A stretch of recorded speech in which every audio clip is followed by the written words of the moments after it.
Hi, I am Dr. Abhishek Joshi, and in this video lecture I am going to discuss about the signal loss in an optical fiber. In the previous lecture we have seen that how the waveguide works, but in this lecture we are going to discuss about the signal loss in an optical fiber. So there are different types of losses. So first we are going to discuss about the attenuation, that how much power is lost in the fiber. Then we are going to discuss about the material absorption losses, and then in this material absorption losses we are going to discuss about the intrinsic loss and the extrinsic loss. Intrinsic means within the fiber and extrinsic means due to the external impurities. Now let's start. So what is an attenuation? So first we have to define the attenuation. So attenuation or the transmission loss of optical fiber has proved to be one of the most important factors. So this is the most important factor in bringing about their wide acceptance in telecommunication, because mostly these optical fibers are used in the telecommunication field. So signal attenuation within optical fiber, as with metallic conductors, is usually expressed in the logarithmic unit of the decibel. So we are denoting the signal attenuation by decibels, representing by small d and capital B. So the decibel, which is used for comparing two power levels. So actually what we are doing, we are comparing two power levels, may be defined for a particular optical wavelength as the ratio of the input, that is the transmitted input, represented by Pt, and the optical power, or we can represent it by Pi, into the fiber to the output received optical power, that is P naught, from the fiber. So how we can calculate the attenuation? So attenuation in decibels can be calculated as,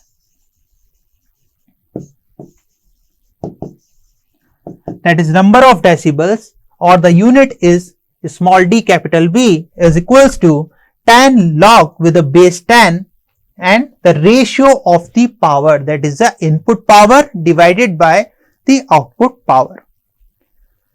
So a number of mechanisms are responsible for the signal attenuation within the optical fiber. These mechanisms are influenced by the material composition. So the preparation and purification technique and the waveguide structure. So there are different mechanisms that influence the attenuation. They may be characterized with several major areas, which include material absorption. So material which absorbs the light is known as the material absorption. Material scattering means when the material distribute the power. Let's consider that is light wave strikes some atom and the power is distributed in different direction. Power of this light is distributed in different directions. So power will be lost in different direction, but in the desired direction we are getting very least power. So this phenomena is known as scattering. So we are having the scattering as a loss, and for different materials we are having different scattering. So we are having the material scattering. So the material scattering is also classified as the linear and non-linear scattering. So we are having two types of scattering, that is linear scattering and non-linear scattering. So we are having the curve and the micro bending losses. Even if the fiber is bent, then we are having the losses. Mode field, we are having the mode coupling radiation loss. So when the radiation, there is a loss. Even we can say that in a fiber, if the incident light doesn't have the total internal reflection, the light may be lost in form of radiation inside the cladding. So these are having the radiation losses, and the losses due to the leaky modes. So because it never had TIR, so due to the leaky modes. So modes means the different patterns of the light due to the orientation of the electric field and the magnetic field vectors, or it may be transverse electric, that is TE, transverse magnetic, or HE or EH modes. So depending on that, we have classified different modes. You can refer previous lectures for representing or understanding what are the different modes. So there are also losses at the connector and the splices. So even if we are having the connector to connect the source of the light with the fiber, and even to connect the two fibers, it is known as splices. So there are losses at the junction, or you can say connector, the connector loss. They are lost due to the splicing. It is known as splicing loss. So these are the two major losses. So in optical fiber communication, the attenuation is usually expressed in decibel per unit wavelength, that is decibels per kilometer, or it is represented as dB per kilometer, and the formula is simply as, that is alpha, that is attenuation in dB, multiplied with the length of the fiber is equals to 10 times the log with the base 10 and the ratio of the power, that is Pi, that is input power, divided by Po, that is the output power. So where alpha, that is dB, is the signal attenuation per unit length in decibels, which is also referred to as the fiber loss parameter, and the L, that is the fiber length. Now let's discuss one numerical based on the formula, that is the attenuation. So when the mean optical power lost into an 8 kilometer length of fiber is 120 micrometer. So we are having the power, that is the input power, given by 120 microwatt. So this power is given in microwatts. And what is the length of the fiber? Length of the fiber is 8 kilometers.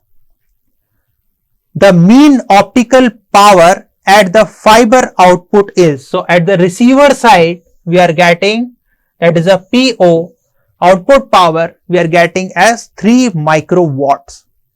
So in this numerical we have to determine the overall signal attenuation or the loss in decibels through the fiber, assuming there is no connector or splices. So without connector and splices, first you have to solve for the attenuation. The second part is the signal attenuation per kilometer for the fiber, and then we have to discuss about, or we have to solve about the signal attenuation per kilometer for the fiber, the overall signal attenuation for a 10 kilometer optical link using the same fiber with the splices at 1 kilometer interval. So each giving an attenuation of 1 dB. So even for splices it is given that the attenuation at each splices is 1 dB. So then we have to solve this. And the last part, the numerical input or output power ratio in C. So numerical value means whatever value you will get in decibels. So decibel will be converting in the watts in the final. So the solution for this numerical is the overall signal attenuation in decibels to the fiber is given by, that is signal attenuation can be solved as we have discussed the formula in previous. We have the formula of attenuation given by, that is 10 log with a base 10, the input power divided by the output power. So using the same formula, the signal attenuation can be calculated as 10 log with a base 10 input power divided by output power.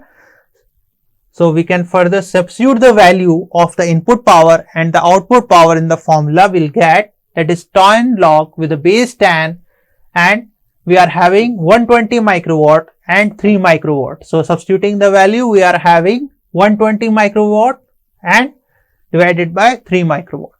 So we'll get 10 log with a base 10, it is 40, and we are having in decibels, that is 10 log is nothing but 1.10 log 40 is 1.6 and multiply by 10. So we are getting 16 dB of signal attenuation. Now we have to calculate the signal attenuation per kilometer for the fiber.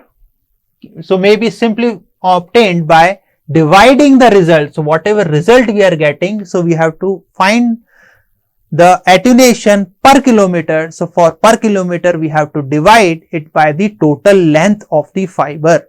So what is the total length of the fiber? So in the numerical, in the question it is given the total length of the fiber is 8 kilometers. So we have to divide this value by 8 kilometers. So we are getting the attenuation per dB, that is alpha into L, that is equals to 16 decibels.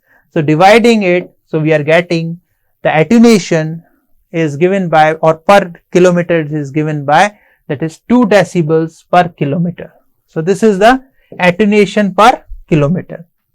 Now the third part is the overall attenuation for 10 kilometer of optical link. So for 10 kilometers we have to find, and in the 10 kilometers at every 1 kilometer we are having the splices. So how much loss is there? Let's solve this. So we know that the attenuation per kilometer is 2 dB per kilometer. So the loss incurred along the 10 kilometer of the fiber is given by, for 10 kilometers the loss is given by twice of 10, that is kilometer. We are getting total of 20 dB of loss.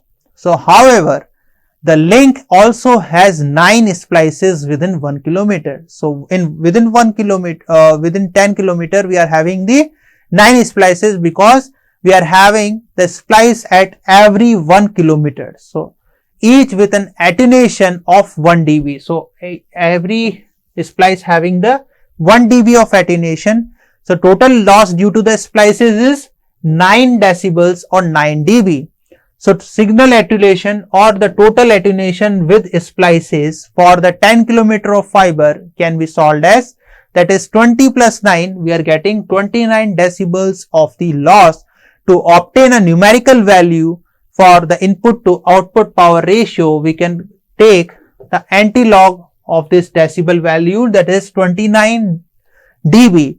So if we substitute, it is nothing but 10 log of input power divided by the output power. So 29 divided by 10, it is 2.9. So same we have written the ratio, that is input power divided by output power, taking the anti-log with the base 10. So we are getting the ratio, that is input power divided by output power equals to 10 raised to power 29 by 10. So this value is nothing but the ratio of the power is 794.3. Now the next important topic is the material absorption loss in a silica glass fiber. Let's consider the glass is made up of the silica. Now if the glass is made up of the silica glass fiber, so how the material absorbs the light? So material absorption in a loss mechanism related to the material composition and the fabrication process for the fiber, which results in the dissipation of some of the transmitted optical power as heat in the waveguide. So the absorption of the light may be intrinsic. So we are classifying the material absorption as the intrinsic absorption and the extrinsic absorption. So these are the two major absorption in a fiber. So intrinsic absorption means it is caused by the interaction with one or more of the major component of the glass. So what is the major component of the glass? That is absorbing the light, that is known as the intrinsic absorption. Now what is the extrinsic absorption? It is caused by the impurities within the glass, the impurities, or you can say the different metals which is present in the glass or the fiber is the impurities in the fiber, and these impurities are absorbing or reflecting the light, causing the further absorption of the light. So this is why we are classifying it as the extrinsic absorption. Now let's first discuss what is an intrinsic absorption. So intrinsic, an absolutely pure silicate glass has the little intrinsic absorption. If we are talking about the pure silicate glass, we are having very small or little intrinsic absorption due to its basic material structure in the near infrared region. So when we are talking about the near infrared region, it is given by 2d square by lambda. Depending on that, we can calculate. So it does not have two major intrinsic absorption mechanism at the optical wavelength, which leave a low intrinsic absorption window over the 0.8 to 1.7 micrometer wavelength range. So there is a fundamental absorption edge, the peak of which are centered into the ultraviolet wavelength region. So it is lying between the UV region. So this intrinsic absorption occur at the UV wavelength or the region. So this is due to the stimulation of electron transition within the glass by higher energy excitations. So the effect of both these processes may be minimized by suitable choice of both core and the cladding compositions. So for instance, in some non-oxide glasses, so if we are talking about the non-oxide glasses, we are having the fluorides and the chlorides. So these fluorides and the chlorides are absorbing the light. So the infrared absorption peaks occur at the longer wavelength, which are well in the far infrared region, that is up to 50 micrometers of wavelength, giving less attenuation to longer wavelength transmission compared with the oxide glasses. So when we are using the oxide glasses to make the core and the cladding, then we are having the far infrared absorption. So as we can see from the graph, so on the x-axis in the top, we are having the wavelength in micrometer varying from 0.6 to 2 micrometer of wavelength, and in the bottom axis we are having the 2 electron volt photon energy to 0.6 electron volt photon energy, and the y-axis of this is denoting the attenuation per kilometer or decibels per kilometer. So we can see that this is the total loss. So there are two losses. One is due to the ultraviolet absorption. So ultraviolet absorption is lying between 2 electron volt to 1 electron volt for the wavelength between 0.6 micrometer to 1.2 micrometer. So as we can see this, and we can see that the absorption or the attenuation is due to the Rayleigh scattering, also given by the dashed dot line, and another is the infrared absorption, which is lying between 1.7 micrometer to 2 micrometers, and we can see here the total loss of the fiber due to different absorptions.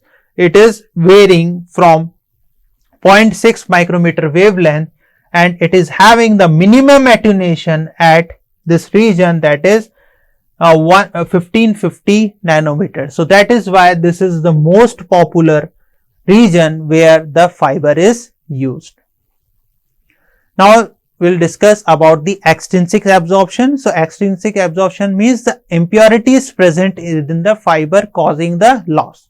So in practical optical fiber prepared by conventional melting technique, a major source of signal attenuation is extrinsic absorption from transition metal impurities. Especially we are talking about the transitional metal element impurities. So some of the more common metallic impurities find in the glass given in the table, which we'll discuss in the next slide.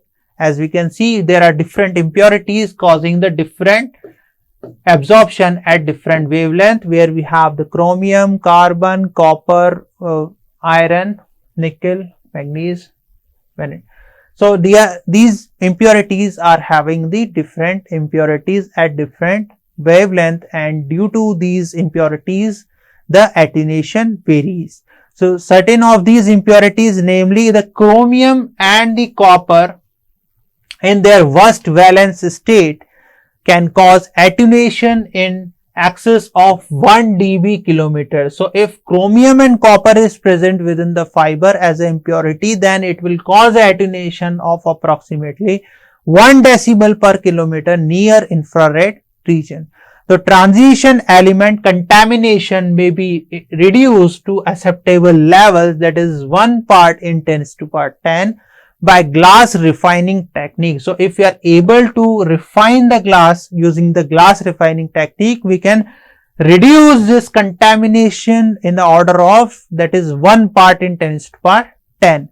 So such a vapor phase oxidation which largely eliminates the effect of these metallic impurities. So these metallic impurities are causing the absorption, that is the extrinsic absorption. So another major extrinsic loss mechanism is caused by the absorption due to the water as a hydroxyl ion. So even the water also, that is the hydroxyl ions also is causing the impurities which is dissolved in the glass and which causes the absorption of the light. So in this table, we can see that the absorption loss caused by some of the more common metallic ion impurities in glasses together with the absorption peak wavelength. So the first column is showing the metal impurities.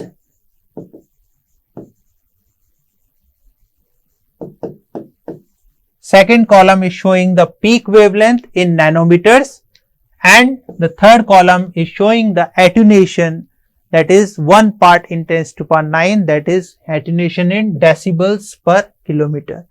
So if we have the chromium, then we can see that at a wavelength of 625 nanometers, it is providing 1.6 decibels per kilometer. When we have the carbon as an impurity, we are having at a wavelength of 685 nanometers, we are having the attenuation of 0.1. When we are having the copper as an impurity, it is having attenuation at 850 nanometers, and it is the attenuation is 1.1 decibels per kilometer. If iron is the impurity, it is having the wavelength, that is 1100, and we are having the attenuation as 0.6. If we are having the ferrous, it is given by the ferric at 1100, we are having this attenuation. Ferrous is having 400 nanometer wavelength, the attenuation is 0.15. When we are using a nickel, when we have the nickel as an impurity, it is affecting 650 and it is 0.1 decibels per kilometer. When we are having other impurities, it is having the attenuation, that is 0.2 and 2.7. So the worst is having the maximum attenuation, we can see it is provided by the last metal element, and another one is the copper is providing, copper and the chromium. So these are the major impurities which affects the signal absorption and further attenuate the light wave. So this figure shows the absorption spectrum of the hydroxyl, that is OH group.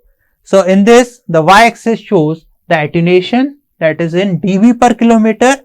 So we are having the 3 windows, that is represented by the first overtone, the second overtone and the third overtone. And the x-axis we can see it is varying from 600 nanometer, that is a wavelength varying from 600 nanometers to 1600 of nanometer, and this figure is showing the absorption spectrum for the hydroxyl ion, that is OH group in the silica. So if OH group is present in the silica, then how much absorption is there or how much attenuation is there, it is shown by this graph. So as we can see, at this range of 700 nanometers, we are having the third overtone. At 900 nanometer, we are having the second overtone. At the 1300 to 1400 nanometer, we are having the first overtone. So depending on that, we are having the absorption.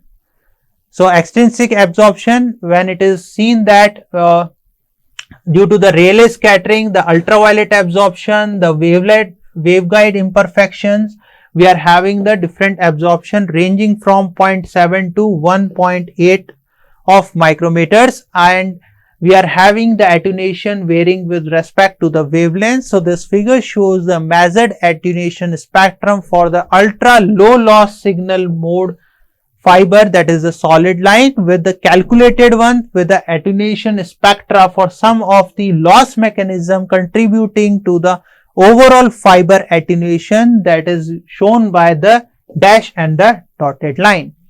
So in this video lecture, we have discussed what is the attenuation in the optical fiber and what are the different material absorption losses. Especially we have discussed about the intrinsic and the extrinsic absorption within the optical fiber. So here I am going to stop this lecture. Thank you.